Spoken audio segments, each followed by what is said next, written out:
Doctor Bhimrao Baba Saheb Ambedkar અમર રહોના નારા સાથે વાતાવરણ ગુંજી ઉઠ્યું હતું।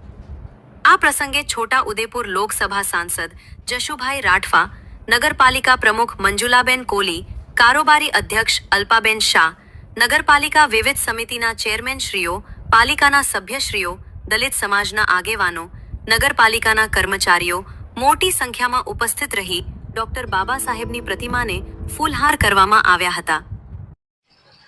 બંધારણના ઘડવૈયા ડૉક્ટર બાબા સાહેબ ભીમરાવ સાહેબનો આજે જન્મ જયંતિ છે, ત્યારે છોટાઉદેપુર નગરની મધ્ય આવેલ પ્રતિમા ઉપર છોટાઉદેપુર નગરપાલિકાના પ્રમુખશ્રી અને માન્ય કારોબારી અધ્યક્ષશ્રી અને તમામ સભ્યશ્રીએ સાથે મળી છોટાઉદેપુરના નગરના કાર્યકરો સાથે મળી અને પુષ્પાંજલિ કરવામાં આવ્યું। આજના દિવસે બાબા સાહેબને વંદન કરું છું, અભિનંદન આપું છું અને ધન્યવાદ માનું છું।